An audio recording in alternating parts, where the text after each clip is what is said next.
afternoon and welcome to SAIT Newsfile. I'm Simon Chaskovsky. Carlene Sorensen will have a look at the latest highlights later today. What can we expect, Carlene?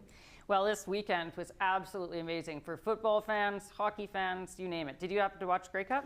Watched a little bit of it, yeah. Yeah, it was absolutely amazing. But we got some pretty neat sports coming up here too later this week. We definitely do. We will have a look at the weather with Kate Stogre later today, but first, here are today's top stories. The Calgary police are under fire after video footage went viral of a police officer allegedly using aggressive tactics on protesters that included a youth and a woman. The video showed CPS officers in a line armed with helmets, batons, and shields. One video showed an officer allegedly rush into the crowd to grab a person the police had just pushed back. While that person was being detained by police, people could be heard yelling for the officer to let him go because he is just a kid. It's like just punching someone in the face and saying, sorry, I didn't mean it, it happened by accident. No, rectifying, what is the rectification of that? Calgarians made their way to City Hall to make sure their voices were heard on the city's proposed adjustments to the four-year budget, which includes a list of spending proposals and a nearly 8% tax increase. The council heard from 40 different speakers throughout the day on different aspects within the budget. This year's adjustments include recommendations that would add 28 spending proposals to the budget and a 1% shift of the tax burden from businesses to residential properties.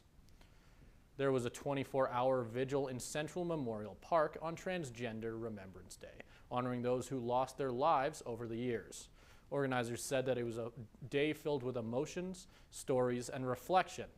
Transgender Remembrance Day started in 1999 to honor the memory of Rita Hester, a black trans woman who was killed from Massachusetts who was killed in her home. Ever since, ceremonies have been held all across the world to mourn those who have lost their lives due to transphobic violence. Mental health struggles are something that everyone deals with, but students in their first semester are trying to find the best ways to deal with it. We have Caden Kish reporting live from the newsroom. Caden, what coping methods are new students using? Hi, Simon. Well, students are adjusting to the college lifestyles, whether it's coming out of high school or coming straight from a job. But with that comes their ups and downs. Homework, assignments, and tests are all things that come with being in college. But sometimes it's hard to balance those while also trying to still do the things that you love. Stats show that over 50% of students have felt hopeless or depressed during their first semester. Keeping organized and focused on the important things are one of the many ways to help keep your mental health stable. Everything is different for all the students, though. I have a very heavy workload at SAIT, so it takes a lot of time management and balancing between jobs and other responsibilities that I have to do outside of school. But I always make sure to do things I love to keep my mental health in check. SAIT offers plenty of different resources, especially with SAITSA and their counseling. For physical activities, the Wellness Center is available for students and is able to use to stay active at. Back to you, Simon. Thanks, Caden. SAITSA holds an event called Wellness Wednesday, which involves many different things such as a breakfast or petting puppies to help show support to students. SAIT has opened up its new temporary wellness center. Kevin Kratz has more.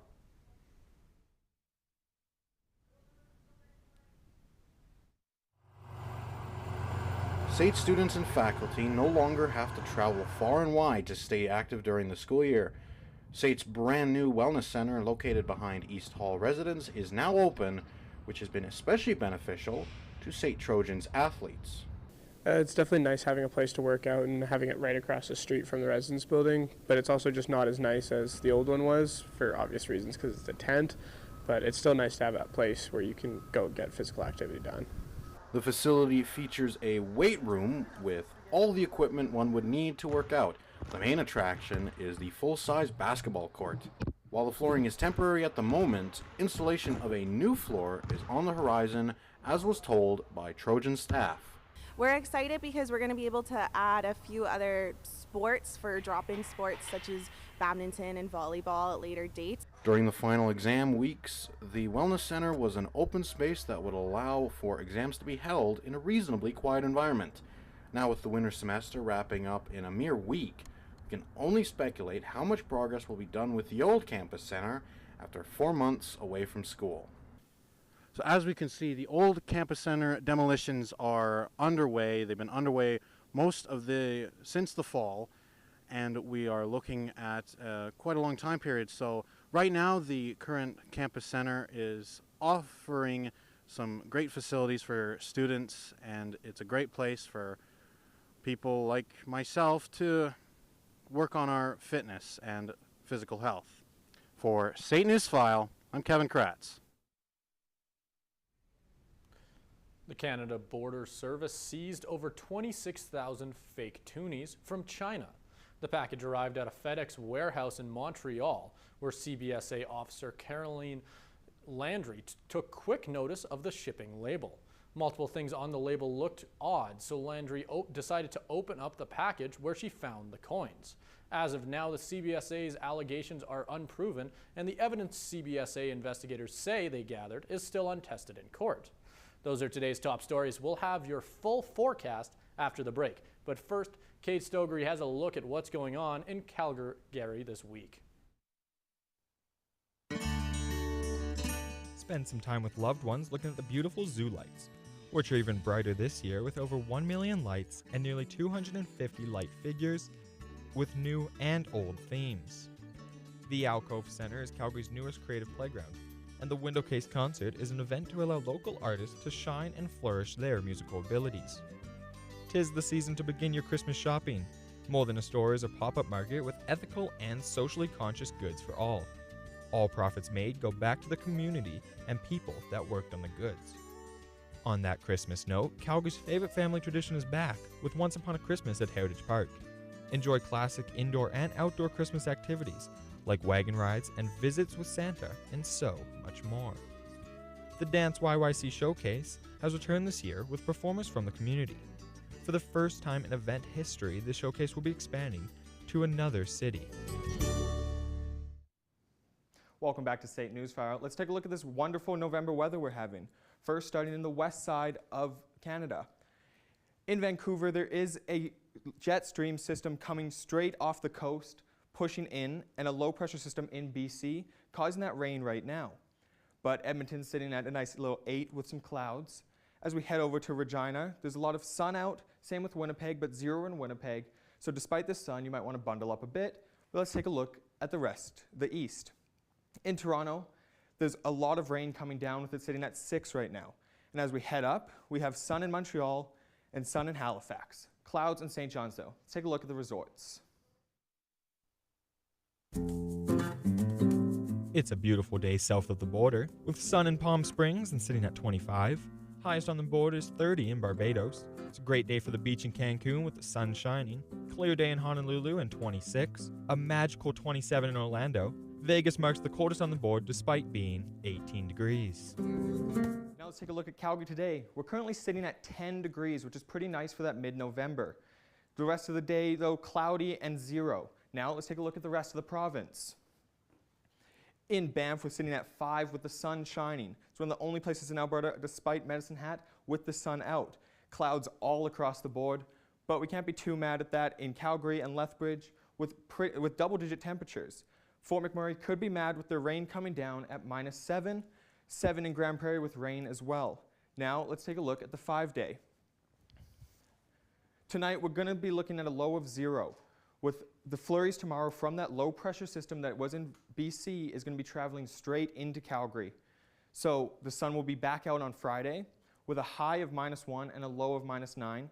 So quite chilly, so maybe bundle up and watch out for those roads, which will be very icy in the morning. And on Saturday, clouds will be just covering the sun, but Sunday it will come back out. Now after this quick break, we'll take a look at sports. What do you think of when you hear the word home? A place to rest, a place to play, a place for friends and family to gather. There are people in the city who unfortunately don't have that. They only have a house. WINS wants to change that. Donate household items to the House to Home program and help make a house a home again. It's only when you have homes that you have a community. Come and learn the fast-paced world of television production. Find your passion to write, shoot, edit, and direct news, sports, and dramatic productions. With industry-standard technology and the best instructors in the business, SAIT's television production program teaches you everything you need to know for a career in broadcasting. This is television production. Come and dare to be on air. Welcome back to SAIT Newsfile. Carlene Sorensen joins us now for a look at the latest highlights. What's happening, Carlene? Well, the Hitmen got absolutely crushed by the Rebels on the weekend. But on a positive note, the Flames are setting it on fire against the Kraken, so that's pretty exciting. Let's get into it. The Calgary Flames had an exciting game against the Seattle Kraken on Monday night that spilled into overtime. Elias Hildom gave the Flames a 1-0 lead 1 minute into the first with a wrist shot from the slap pass Philip Gerber's blocker. Kraken defenseman Vince Dunn fired a slap shot from the point halfway through the first period to knot the game 1-1. With time expiring, Andrew Mangiapane tied it 3-3 for Calgary, finding a loose puck in the crease that hit him as he tucked it into the net.